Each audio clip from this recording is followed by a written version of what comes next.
নমস্কার, সবাইকে শুভ সকালের অনেক অনেক শুভেচ্ছা।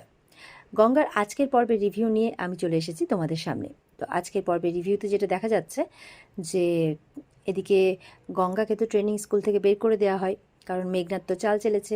গঙ্গার যে মির্গি আছে সেটাও বলে দিয়েছে ট্রেনিং স্কুলে, আর সেখান থেকে গঙ্গাকে যথারীতি ধাক্কা দিয়ে বের করে দেওয়া হয়। আর সেই ভিডিওটা কিন্তু মেঘনাথদের কাছে পৌঁছে যায়, আর মেঘনাথ, অহনা আর মানে শালমলি মিলে ঘরে আরাম করে সেই ভিডিওটা দেখছে আর সেটার মজা নিচ্ছে যে যাক, এবার গঙ্গাকে তারা মাত করতে পেরেছে। আর সেইটা কিন্তু মানে ঠিক সেই মুহূর্তে ইচ্ছাকৃতই বলা যেতে পারে যে ঝিমলি কিন্তু সেই ঘরে চলে আসে, আর ইচ্ছাকৃতই মানে তাদের জন্য কফি নিয়ে এসেছে আর বলছে কফি। সেটা দেখে তো সবাই ঘাবড়ে যায়। অহনা বলছে, তোমার মধ্যে ম্যানার্স নেই, তুমি না বলে না নক করে ঘরের মধ্যে ঢুকে পড়েছো। এবার ওরা তো ঘাবড়ে যায়, কারণ ঝিমলি পুরো ব্যাপারটাই দেখে ফেলেছে। তো ঝিমলি বলছে, না আসলে আপনারা কফি খান তো তাই নিয়ে এসেছি, তবে চিন্তা করবেন না, আমি কাউকে বলবো না। এই বলে কফিটা দেয়, শালমলি কফিটা নেয় আর ঝিমলি ওখান থেকে চলে যায়। তো এবার অহনা বলছে, কি হলো ব্যাপারটা, এই মেয়েটা কি চাইছেটা কি? এই মেয়েটা হুট করে ঢুকে পড়লো আর এই মেয়েটা তো সব কিছু জানতে পেরে গেল, তো যদি বলে দেয়। তো তখন শালমলি বলছে, আমি এই মেয়েটাকে যতটুকু চিনেছি, যে ওর মা গঙ্গাকে পছন্দ করলেও এই মেয়েটা কিন্তু অতটা পছন্দ করে না, আর এই কিন্তু একটু হিংসুটে টাইপের। তো অহনা তো শালমলিকে খুব একটা বিশ্বাস করে না, অহনা তো ভাবছে যে এই গঙ্গাকে হয়তো বলে দিতে পারে। তো মেঘনাথ তখন বলছে যে এই মেয়েটা কিন্তু আমাদের মানে মেঘনাথ মানে শালমলি এমনকি অর্জুনের মায়ের খুব খিদমত খাটে। তাই মেঘনাথ বলছে এই মেয়েটা কিন্তু আমাদের কাজে আসলেও আসতে পারে, কারণ গঙ্গাকেই খুব একটা পছন্দ করে না। আর গঙ্গা তো আমাদেরকে বিশ্বাস করে না, কিন্তু ওর বোন ঝিমলিকে তো বিশ্বাস করবে, তাই জন্য ওকে আমাদের কাজে লাগানো যেতে পারে। এভাবে মেঘনাথরা প্ল্যানিং করছে। আর ওদিকে দেখা যাচ্ছে গঙ্গা কাঁদতে কাঁদতে বাড়ি চলে এসেছে। সেটা দেখে তো অর্জুন, জেঠু, বাড়িতে সবাই আর কি অবাক। তো এবার বলছে, কী হয়েছে, তুমি ট্রেনিং স্কুল থেকে চলে আসলে যে? এবার তো গঙ্গা কাঁদতে কাঁদতে বসে পড়েছে যে আমার আর ট্রেনিং করা হবে না, আমার আর পুলিশ ট্রেনিং করা হবে না। তো অর্জুনটা অবাক হয়ে গেছে যে ওঠো ওঠো, কী হয়েছে বলো, মানে কী হয়েছে। তখন ওকে বসানো হয় এক জায়গাতে। গঙ্গা বলছে, আমার আর পুলিশ হওয়া হবে না স্যার, আমার মির্গি আছে, এই কথাটা ওরা জানতে পেরে গেছে, ওই জন্য আমি যখন ফর্মটা জমা দিতে গেলাম আমাকে ওখান থেকে বের করে দিল। তো এই কথাটা শুনে তো অর্জুনরা অবাক হয়ে যায়। অর্জুন বলছে, এটা কী করে সম্ভব? তখন ওপর থেকে শালমলিরা নেমে আসে। শালমলি বলছে, কেন সম্ভব নয়, ওর যে অসুখটা আছে এটা তো সত্যি, আর এটা তো লুকিয়ে রাখা হয়েছে, যেটা একদম ঠিক হয়নি। তখন জেঠু গঙ্গার জন্য জল আনতে বলে ইয়েকে, পিয়ালিকে।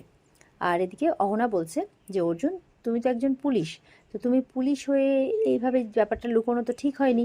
আজকে যদি এই ব্যাপারটা মানে না জেনেই, মানে পুলিশ ডিপার্টমেন্ট না জেনে ও যদি পুলিশ হয়ে যেত আর কোনো যদি অ্যাকশানে যেত, সেখানে গিয়ে যদি এই অসুখটা উঠতো তখন কি হতো?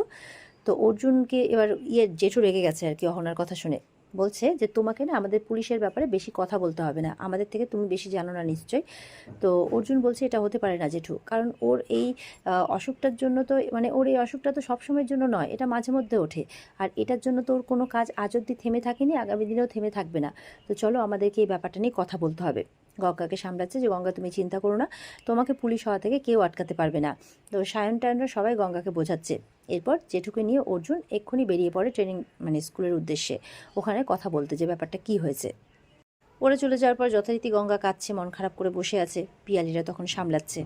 অর্জুনরা চলে যাওয়ার পর যথারীতি শালমলি গঙ্গাকে কথা শোনাচ্ছে যে এই জন্মে তো তোমার আর পুলিশ হওয়া হলো না, কারণ ভগবান তো তোমাকে তোমার ভাগ্যটা আগেই খারাপ করে রেখেছে, তার কারণ তুমি বস্তিতে জন্মেছো সেই কারণেই। তো পুলিশ যখন হওয়া হলো না, দেখো অন্য কিছু হতে পারো কিনা। এই বলে ওকে মানে দু চারটা কথা শুনিয়ে ওখান থেকে বেরিয়ে যায়। তো পিয়ালি বলছে, একদম ওদের কথায় কান দিবি না। তো বলছে, না পিয়ালিদি, ও তো একদম ঠিক কথাই বলেছে, আমার ভাগ্যটাই খারাপ, আমি এত লড়াই করলাম, এত কিছু করলাম, কিন্তু দেখো শেষ পর্যন্ত আমাকে এই দিন দেখতে হলো। তো যাই হোক, গঙ্গা যথারীতি ভেঙে পড়েছে।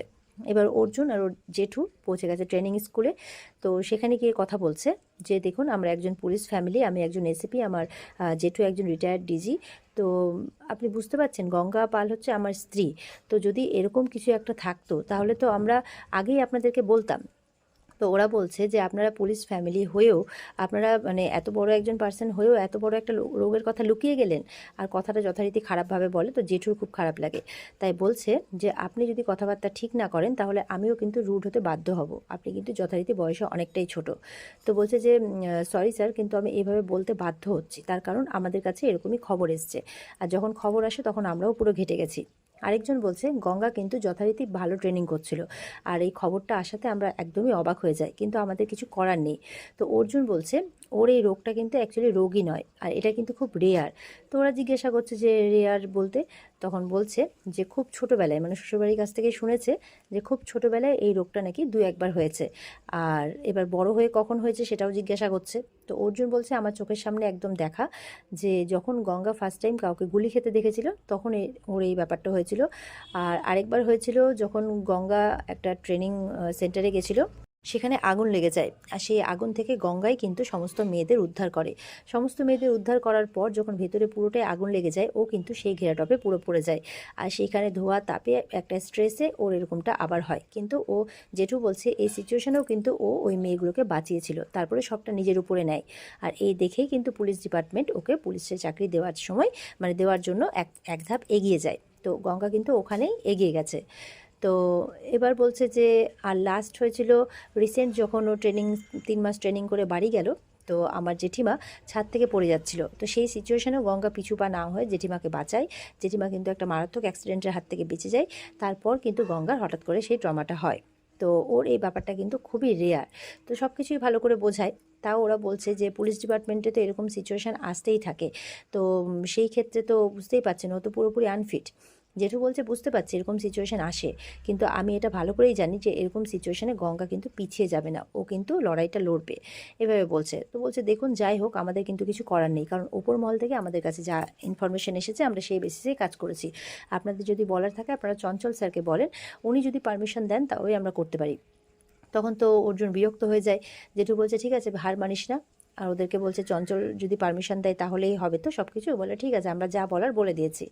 তো এবার জেঠু অর্জুনকে বলছে, মানে ওরা কথাবার্তা বলে চলে যায়। এবার অর্জুনকে বলছে তুই গঙ্গাকে ডেকে পাঠা, চল আমরা গিয়ে কথা বলবো, কিছু একটা হবে। তো এই বলে এবার গঙ্গাকে ডেকে পাঠায় আর চলে গেছে চঞ্চল স্যারের সাথে কথা বলতে ওখানে। তো যখন পুরো ব্যাপারটা ডিসকাস করছে তখন চঞ্চল স্যার বলছেন দেখুন আমাদের কাছে একটা উড়ো চিঠি এসেছে, আর সেই চিঠির বেসেই আমরা কিন্তু এই সিদ্ধান্তটা নিতে বাধ্য হয়েছি। অর্জুন বলছে এরকম চিঠি তো এর আগেও এসেছিল, গঙ্গার চাকরিটা পুরো আটকেই গেছিলো, কিন্তু তারপরে তো প্রমাণিত হয়েছে যে গঙ্গাই ঠিক।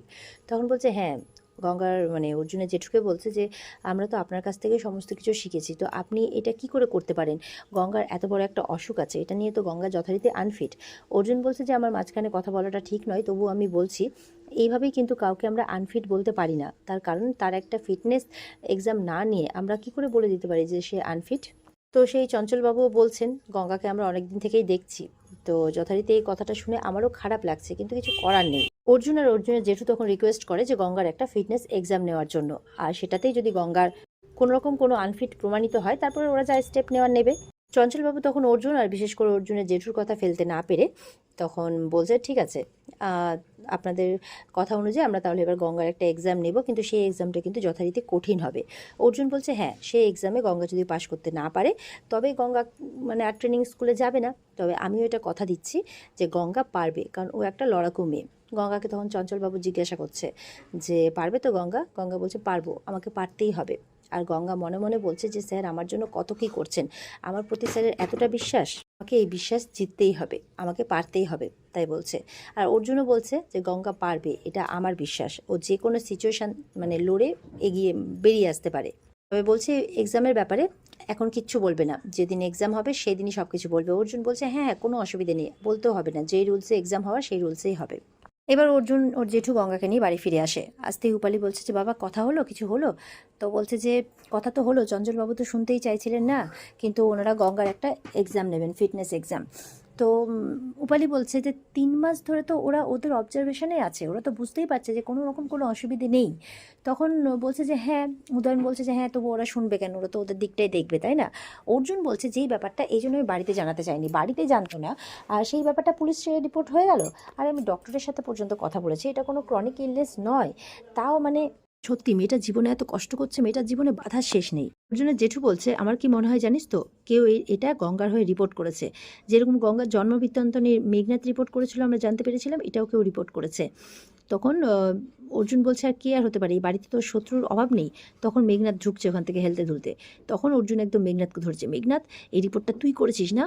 মেঘনাথ তো চিৎকার করে, তুই কি মনে করেছিস বলতো আমাকে, বাড়িতে আসলেই শুরু করে দিবি নাকি, আর বাড়িতে যা কিছু হবে সব কিছুর জন্য আমাকে দায়ী করবি? হ্যাঁ আমাকে দায়ী করবি? বলে হ্যাঁ তোকেই দায়ী করবো, কারণ এর আগেও তুই ওর জন্মবৃত্তান্ত নিয়ে তুই রিপোর্ট করেছিলি। বলে হ্যাঁ করেছিলাম, যথারীতি কারণ ছিল, কারণ ঝিমলির মা তোর শাশুড়ি একরকম দেখতে, তাই জন্য করেছিলাম। সব ব্যাপারে আমাকে জড়িয়ে দিস না। অর্জুন বলছে যেই ব্যাপারটা কেউ জানতো না, কালকে ওর এই ডিসিজটা হলো আর আজকে রিপোর্ট চলে গেল, এটা কি তুই কি কোইন্সিডেন্স বলতে চাইছিস? মেঘনাথ বলছে তুই তো একজন পুলিশ, জানা ইনফরমাল লাগা, দেখ প্রমাণ খুঁজে বের কর, কোন প্রমাণের বেসিসে আমাকে এই ধরছিস, তুই এই কথা বলছিস? হ্যাঁ, তখন জেঠু বলছে ঠিকই বলেছিস, আমরা প্রমাণ ছাড়া কোনো কথা বলি না, একদম ঠিক বলেছিস, কিন্তু কি বলতো, বাড়ির লোকের বিরুদ্ধে না আমরা কোনো ইনফরমাল লাগাই না। বলছে দেখো জেঠু, আমি তোমার মুখের উপর কোনোদিনই কথা বলি না, কিন্তু আজকে আমি বলতে বাধ্য হচ্ছি, তুমি কিন্তু পার্সিয়ালিটি করছো, সব সময় সব ক্ষেত্রে আমাকেই দায়ী করছো। গঙ্গা তো এটা পরিষ্কার বুঝতে পারছে এর পেছনে মেঘনাতি আছে, তার কারণ গঙ্গা পুলিশ হলেও তো সবার আগে ওরই জারি জুড়ি ফাঁস করে দেবে, সেই জন্য মেঘনাথ এটা চায় না। কিন্তু এই মুহূর্তে উপযুক্ত প্রমাণ না থাকায় গঙ্গা চুপ করে আছে। এবার তো মেঘনাথকে বাঁচাতে আবার নেমে আসে অর্জুনের মা। মেঘনাথ দেখি যা করেছে বেশ করেছে, এটাও যদি করে থাকে তো বেশ করেছে। বলছে তোমরা নাকি সৎ পুলিশের দাবি করো, কিন্তু এত বড় ইনফরমেশন একটা লুকিয়ে রেখেছো, আমি ভুল বলছি দাদা? জেঠুকে বলছে। জেঠু বলছে না না, তুমি ভুল বলনি, শুধু ইনফরমেশনটাকে ভুলভাবে রিপ্রেজেন্ট করছো। গঙ্গা আমার স্ত্রীকে বাঁচাতে গিয়ে ওর কোনো ক্রনিক অ্যাটাক হয়নি, মানে ওর কোনো অ্যাটাক হয়নি অ্যাকচুয়ালি। গঙ্গা আমার স্ত্রীকে বাঁচিয়ে নেওয়ার পর ওর অ্যাটাকটা হয়েছে। অর্জুন বলছে দেখবে না তো গঙ্গা যে কতটা এফর্ট দিয়েছে এই জায়গায় পৌঁছানোর জন্য, সেটা কেউ দেখবে না। আর অর্জুন ওর মাকে ছেড়ে কথা বলছে না, এতদিন চুপ করে থাকতো। বলছে কেন করো এরকম? গঙ্গা মেটে গঙ্গা বস্তির মেয়ে বলে? মা অবাক হয়ে অর্জুনের দিকে তাকিয়ে আছে। বলছে গঙ্গা যে এতটা চেষ্টা করছে পুলিশ হওয়ার, সেটা তোমার চোখে পড়ছে না? পড়বেও না, কোনোদিনও পড়বে না। এই যে উপালির স্কুলে গিয়ে ও কতগুলো মেয়েকে বাঁচালো আগুনের হাত থেকে, তারপরে সবটা নিজের উপরে নিল, সেটা তুমি দেখতে পাওনি? সেটার জন্য তুমি গঙ্গাকে অপছন্দ করো? কিসের জন্য অপছন্দ করো? কোনো কারণ আছে তোমার কাছে অপছন্দ করার? তারপর বলছে এই যে সুইমিং কম্পিটিশনে এত কষ্ট করে মেয়েটা শুধু কম্পিটিশন জেতেনি, মেডেল পেয়েছে পর্যন্ত, সেটা তোমাদের চোখে পড়ছে না? অর্জুনের মা কিন্তু কোনো উত্তর দিতেই পারছে না। আর কেন কেন গঙ্গার সাথে এরকম করো সবসময়? অন্ততপক্ষে গঙ্গার প্রতি সদয় না হতে পারো, নির্দয় হয়েও না। সবসময় কথা শোনাচ্ছ তুমি, রওনাককে নিয়ে কথা শোনাচ্ছ। ইভেন রওনাকের মধ্যে যে এত ইম্প্রুভমেন্ট, সেটাও গঙ্গার জন্যই হয়েছে। আর এটা আমি বলছি না, এটা ডক্টর বলছে। ফিটনেস টেস্ট নেবে তো নিক, আমিও দেখি গঙ্গা কি করে এখানে ফেল করে। এবার অর্জুন বলছে আমার কিছু করার নেই মা, এই তুমি যদি এরকম সবসময় করতে থাকো না, আমিও বলতে বাধ্য হলাম আজকে। তখন বলছে দাদা কিছু বলবেন না আপনি? অর্জুনের জেঠুকে বলছে। উপালি বলছে সরি কাকিমা, তুমি সবসময় যদি গঙ্গাকে নিয়ে এরকম করতে থাকো, গঙ্গাকে সবসময় কোণঠাসা করতে থাকো, তাহলে দাদা তো আউটবাস্ট করবেই, তাই না? এবার আর মেঘনাথ অর্জুনের মা আর কোনো কথা বলতে পারে না, চুপচাপ ওপরে চলে যায়। মেঘনাথের খারাপ লাগে, তো মেঘনাথ বলছে আমিও যেতে পারি আপনাদের পারমিশন হলে?